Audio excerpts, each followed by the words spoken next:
A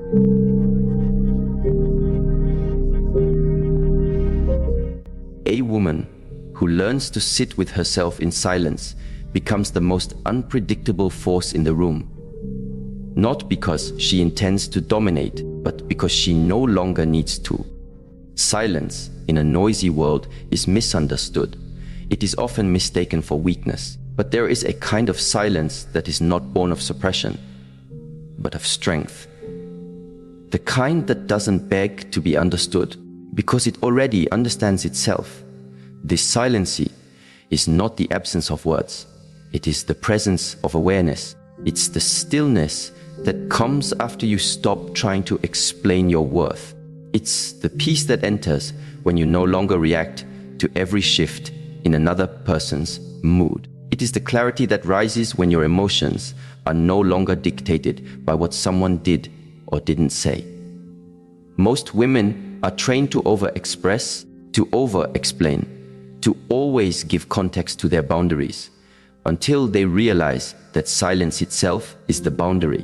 When a woman turns inward, not out of fear, but out of choice, she activates a deeper form of respect.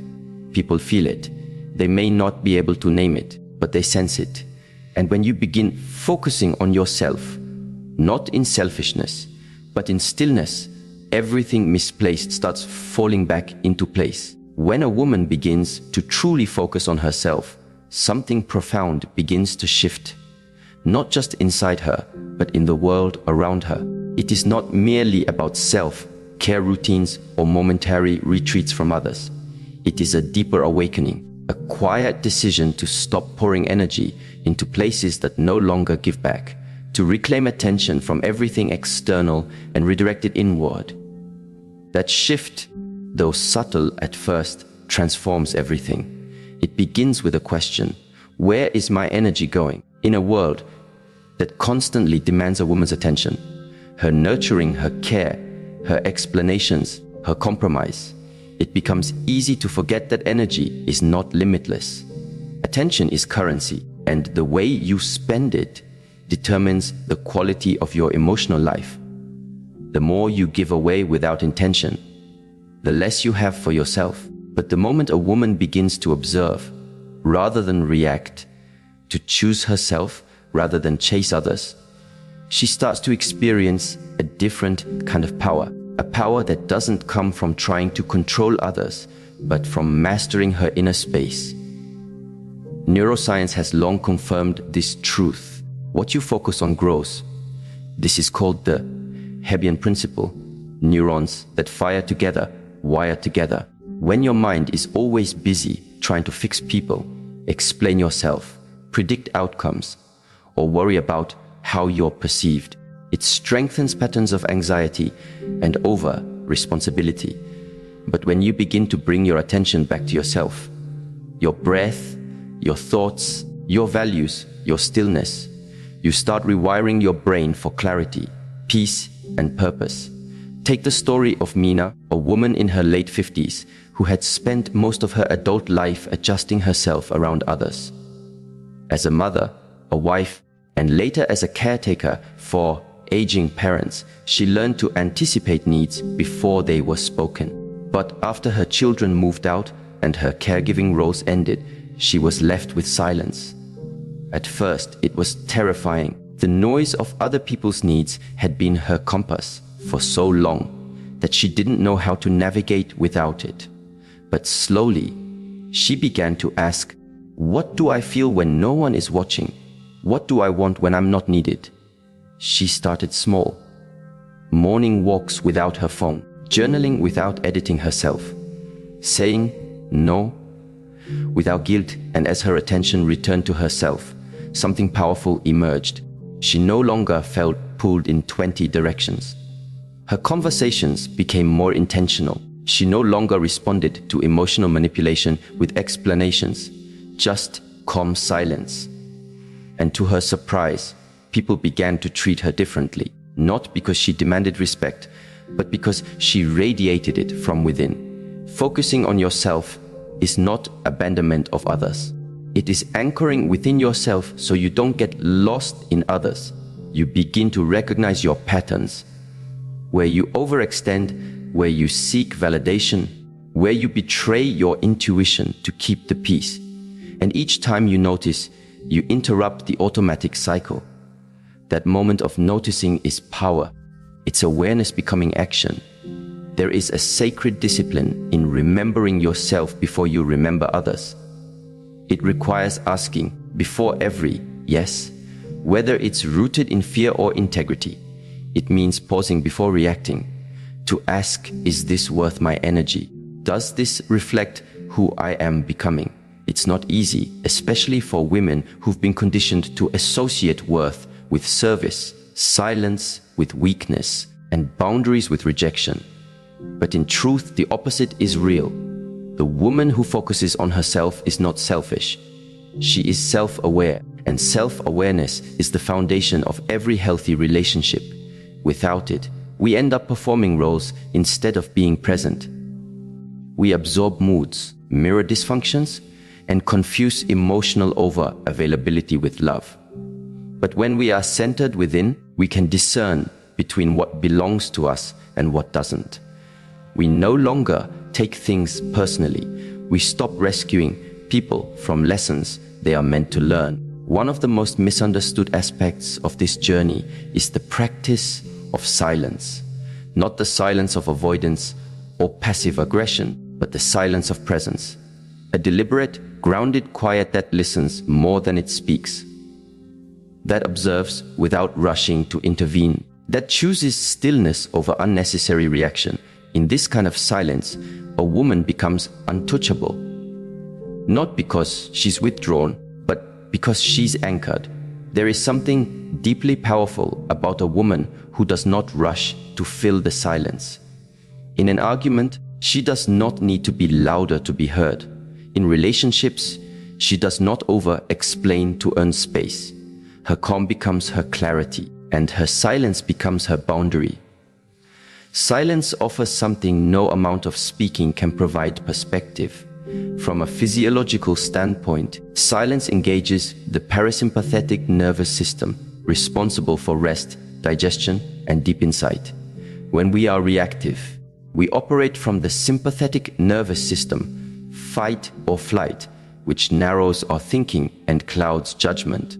But silence restores our access to higher thinking, creativity, and emotional regulation. It gives us space to see things for what they are, not what we fear they might be. Jasmine, a mid-career professional in her 40s, discovered this the hard way. She was used to defending herself in every conversation, trying to be understood by people who had already made up their minds. Every time someone questioned her intentions or minimized her emotions, she would jump in with explanations, justifications, or arguments. It drained her until one day, during a heated moment with her partner, she paused. She said nothing, not out of resignation, but out of awareness. She realized in that instant that her peace was not up for negotiation. The silence that followed was more powerful than any point she could have made. It unsettled him, not because she was trying to hurt him, but because for the first time, she didn't make herself emotionally available for conflict. She remained present, steady, and calm. That moment changed the dynamic of their relationship, not overnight, but permanently. He began to listen. She began to feel heard, not because he changed, but because she did. We often believe that we must speak more to be seen. But sometimes it is in speaking less that we become visible. Silence is not the absence of voice, it is the presence of strength. It communicates what words often cannot. That you are no longer afraid to be misunderstood, that you no longer fear disconnection because you are deeply connected within, that your worth is not tied to being agreeable, but to being authentic. There is a deep wisdom in knowing when to speak and when to stay silent, not from fear, but from freedom, not from suppression, but from sovereignty. When you no longer use words to seek control, you allow life to reveal its truths. People expose themselves in your silence. Their intentions surface, their values become visible. You no longer have to investigate or argue. You just observe. And from that place of inner stillness, you make clearer decisions. In relationships, this is especially powerful. When a woman focuses on herself and practices the discipline of silence, she begins to see dynamics that were once invisible to her. She notices how some people only connect through chaos, how others expect emotional labor without offering it in return, how some conversations are not exchanges, but power struggles in disguise. And most importantly, she sees her part in it, not to blame, but to reclaim responsibility. Every moment of silence becomes a mirror, and what you see in that mirror is not always comfortable. You might notice patterns of over-explaining, chasing closure, or giving second chances out of loneliness. But in seeing them clearly, you stop being ruled by them. You begin to act rather than react, and that alone changes everything. This journey does not require you to isolate yourself, but it does ask you to stop abandoning yourself. It invites you to slow down long enough to ask, who am I without the noise? What do I value when I'm not performing? What emotions arise when I'm not distracted? Silence creates space for these questions. It reveals the internal architecture of your life, the values, beliefs, and wounds that shape your relationships. And once seen, they can be healed, rewritten, aligned. One of the most important realizations a woman can have is this: not everything requires your energy. Not every message needs a response.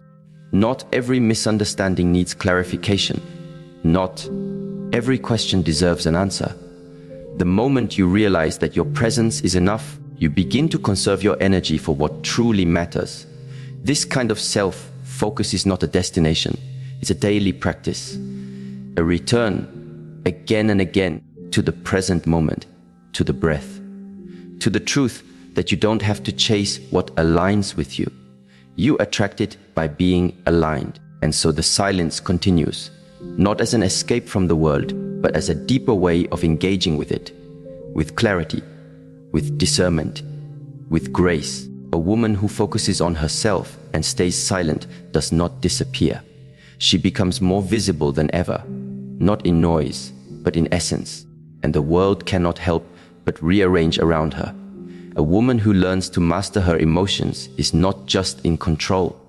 She is free, free from the chains of overreaction, free from the cycles of regret, and free from the grip of patterns that once dictated her responses. Emotional sovereignty is not about being unfeeling. It's about not being owned by every passing feeling. It's knowing that you can feel deeply and still respond wisely. You can be hurt and still act from alignment. You can feel love, grief, anger, confusion, and still remain grounded in your values. Many people believe emotions are either something to be expressed impulsively or something to be suppressed entirely. But both extremes lead to inner imbalance. One makes you a slave to your reactions. The other disconnects you from yourself. True emotional power lies in the space between impulse and stillness. It is the cultivated ability to feel everything and yet not be consumed by anything. There is a teaching from ancient Eastern traditions that says, control your breath and you control your life. And indeed, modern neuroscience agrees. When a woman pauses and breathes consciously before responding to provocation, her brain shifts from the amygdala, where emotional reactivity is born, to the prefrontal cortex, where logic, reflection, and wisdom reside. This is not just spiritual advice, it is biological reality. Consider the story of Elia, a woman who for years was known for her fire. When someone crossed a line, she met them with intensity. Her voice rose, her heart raced. She fought back with words, proving her intelligence, her sharpness, her refusal to be disrespected. But each time, even when she won the argument, she walked away feeling drained. She realized that her reactions, while justified, were costing her more than the original offense: her peace, her power, her clarity.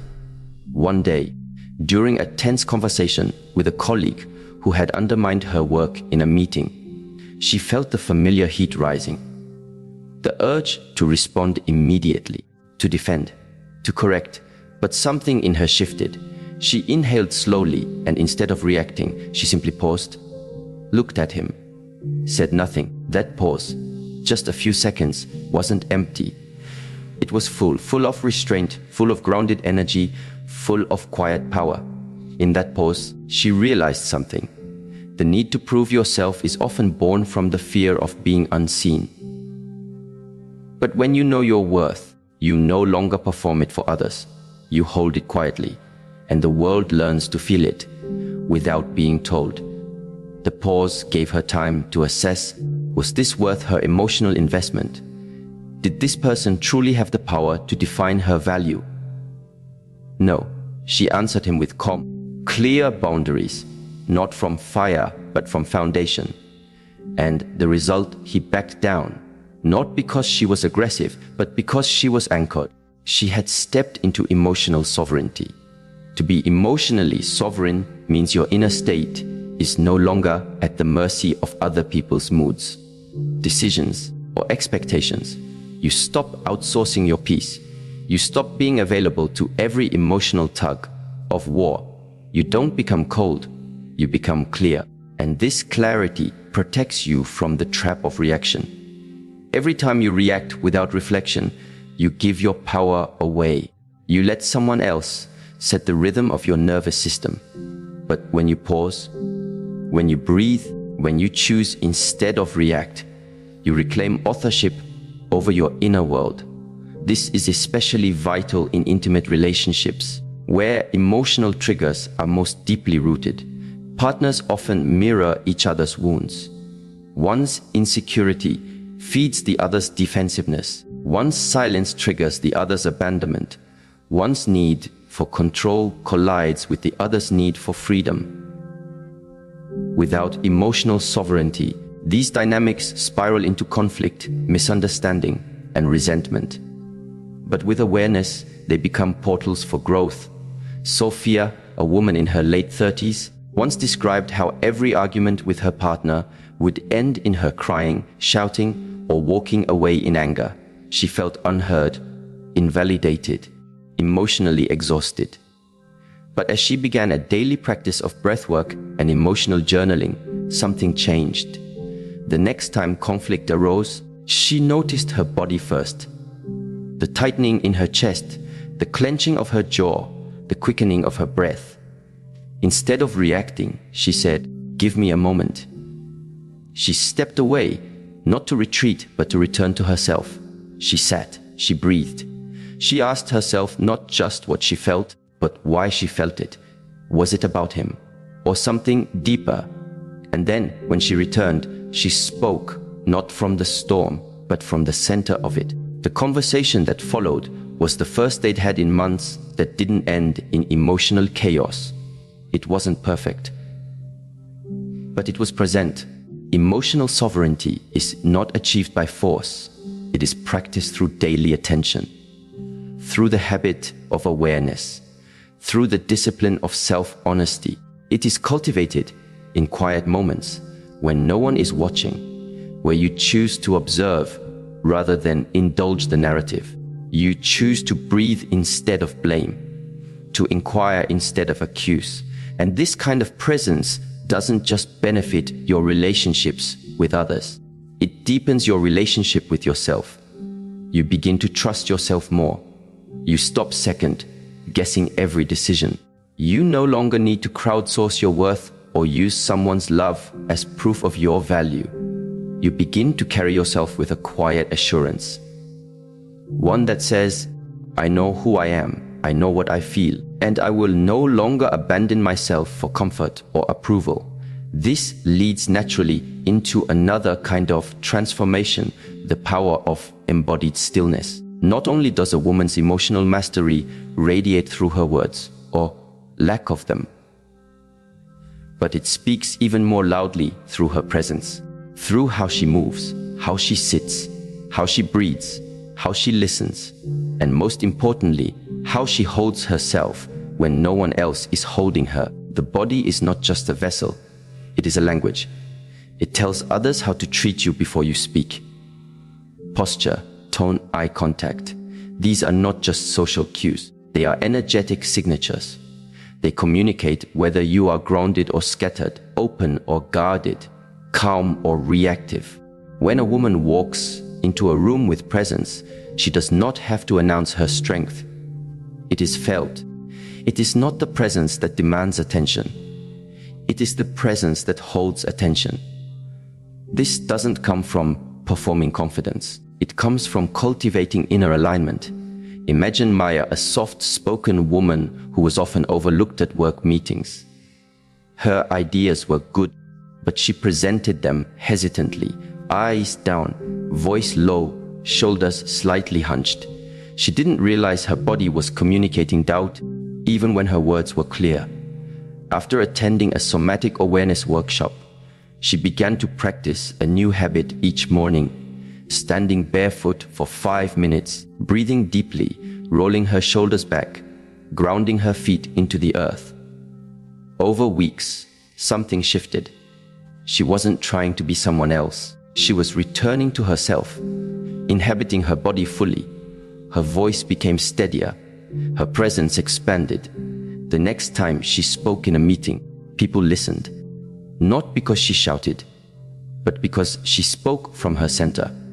And her body confirmed what her words said. I believe in what I'm saying. And so others believed her too. This is the unseen power of embodied stillness. You don't have to yell to be heard. You don't have to push to be taken seriously. You have to be aligned internally and externally. Breathwork, posture, stillness. These are not just wellness trends.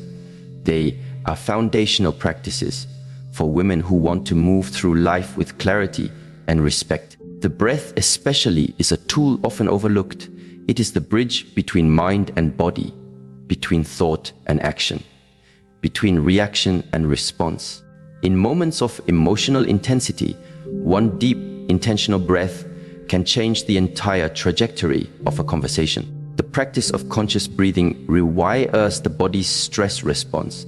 It tells your nervous system, I am safe. I am here.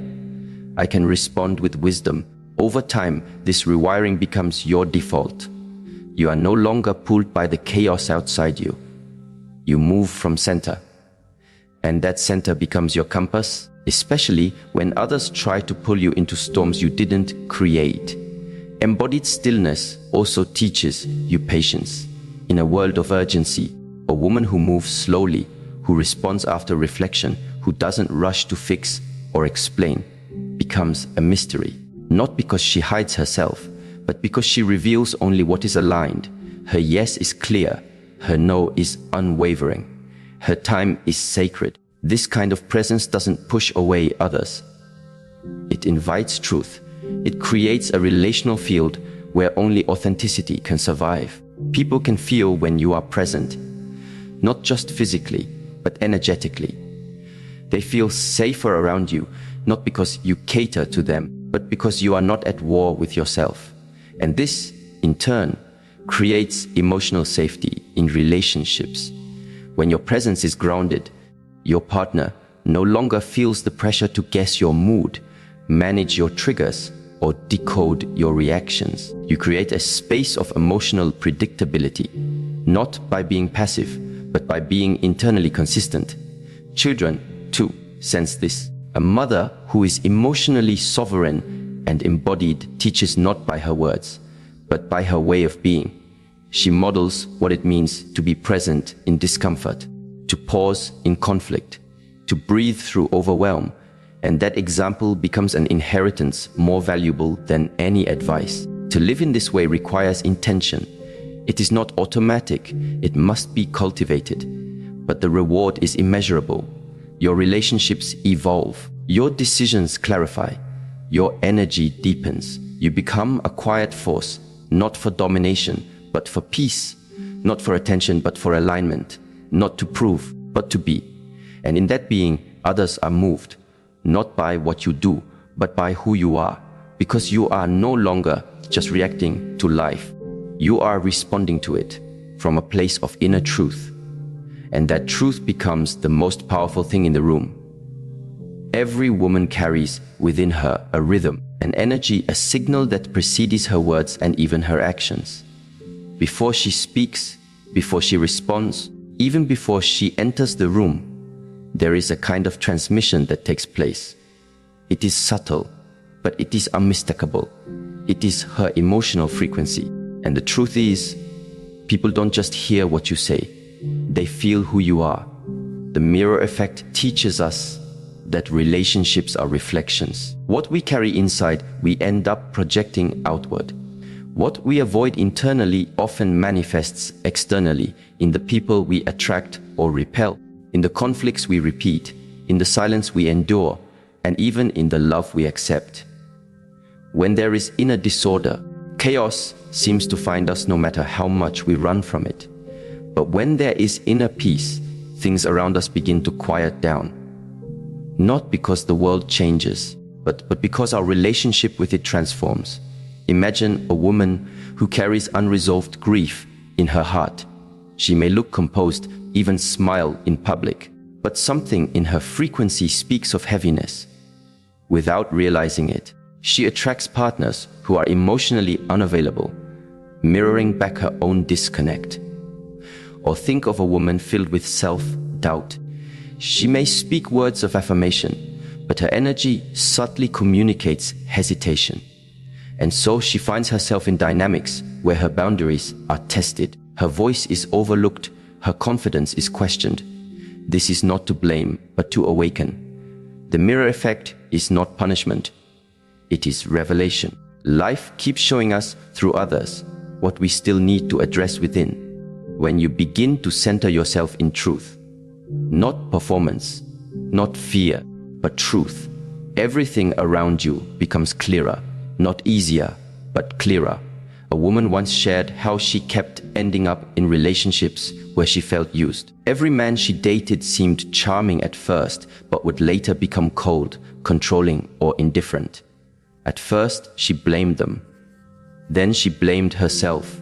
But after deep reflection, she realized she was operating from a subconscious belief that her worth was transactional, that love had to be earned through effort. She was overgiving, over-explaining, and overextending herself in hopes of receiving scraps of affection. Her energy was saying, "Please see me," even when her words said, "I'm fine." When she stopped trying to fix others and turned inward, things changed. She began to sit in silence more often, to listen to her own breath, to observe her emotional patterns. She didn't try to be liked. She tried to be honest. She didn't rush into intimacy. She watched people slowly. And she realized something profound. When she became emotionally consistent with herself, people could no longer manipulate her.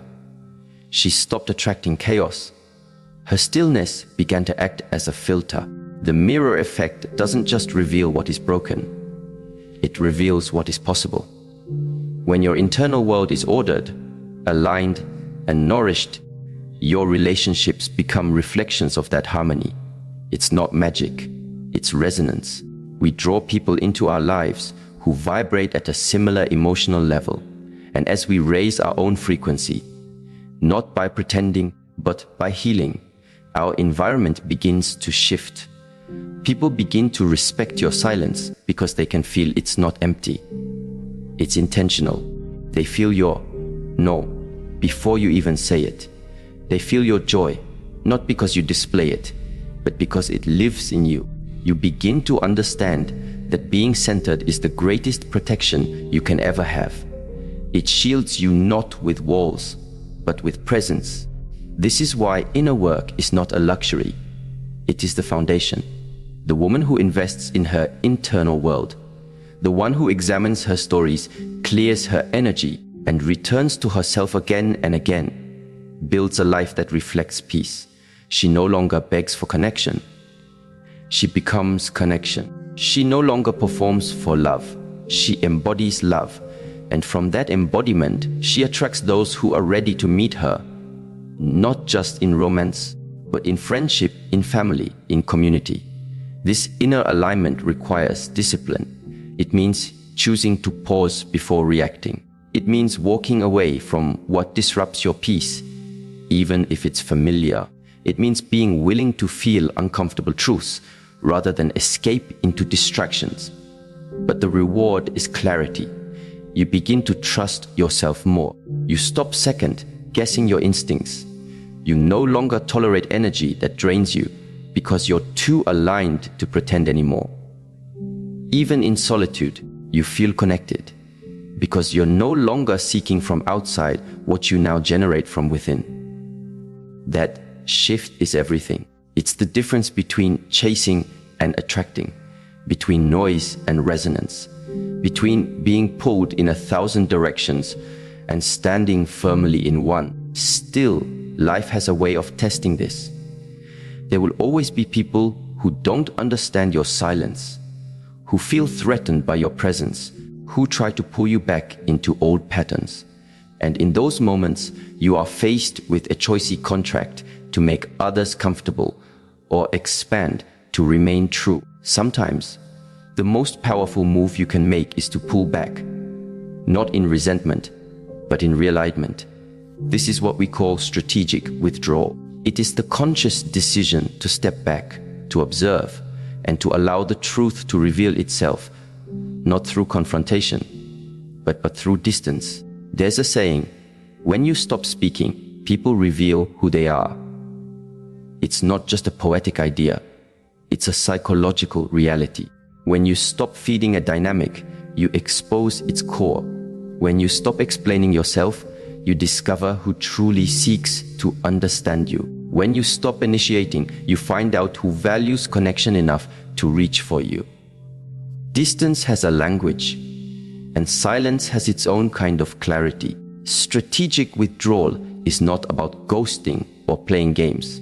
It is about reclaiming your emotional energy from places where it is being wasted. It is about giving yourself space to see things as they are, not as you wish them to be.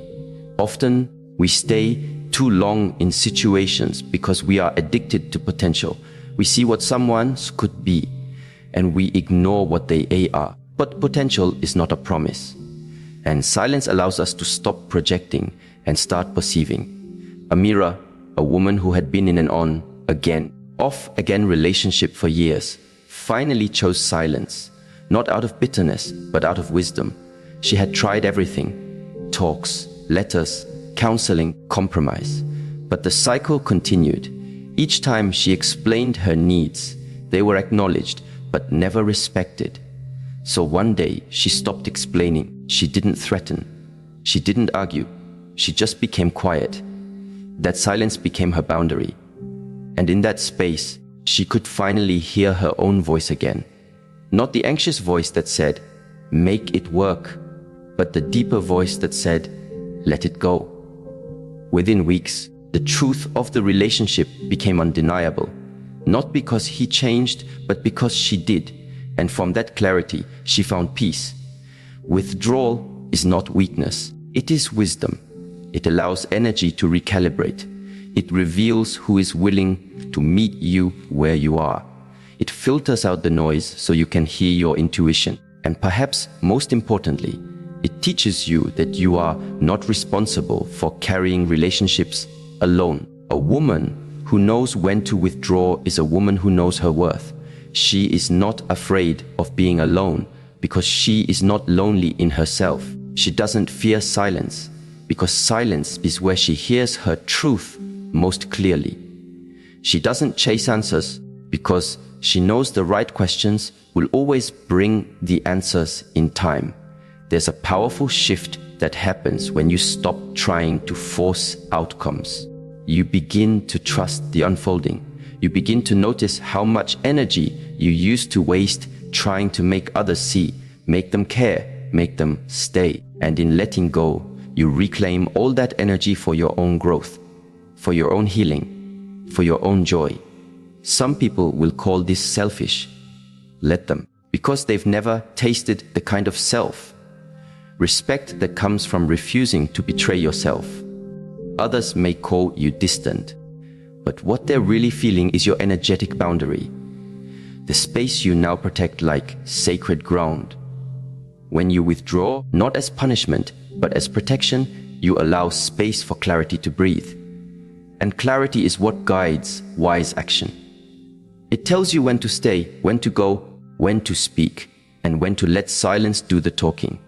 It teaches you that your presence is not something to offer lightly. It is a gift, a sacred force, and it must be given where it is valued. The woman who practices strategic withdrawal becomes magnetic, not because she's mysterious, but because she's whole.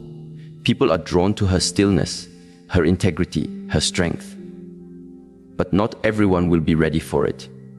And that's okay, because she no longer lives to be understood by everyone. She lives to be true to herself. And from that truth, everything else begins to align, not always immediately, not always without challenge, but always with purpose. Because life supports those who walk in alignment. It clears paths for the woman who is brave enough to walk alone when needed, and wise enough to know when to return. This is the silent wisdom that speaks louder than noise, the quiet presence that echoes louder than performance, and the calm that, once chosen, never truly leaves you again. When a woman chooses to focus on herself and embraces silence not as absence, but as intention, her life begins to shift in profound ways. Not because she forces change, but because she becomes change. She no longer reacts from old wounds, but responds from inner wisdom. She doesn't beg to be heard. Her stillness speaks for her. She no longer pours into what depletes her. She reserves her energy for what aligns with her growth, her peace, and her truth. This journey is not loud. It is not dramatic. It is quiet, steady, and powerful. She learns to see beyond appearances, to feel the energy behind words, and to walk away from noise disguised as love. Her presence becomes her statement. Her boundaries become her protection. Her silence becomes her filter, and slowly, the world around her begins to mirror the world within her. Relationships become more respectful. Opportunities arise without chasing. Clarity replaces confusion. Not because she fixed everything around her, but because she mastered what was within her. The woman who learns to be still, to be present, to be centered in her own truth, she is no longer available for anything less than what she deserves. In her silence, everything unnecessary falls away, and in that space, everything meaningful finds its way home.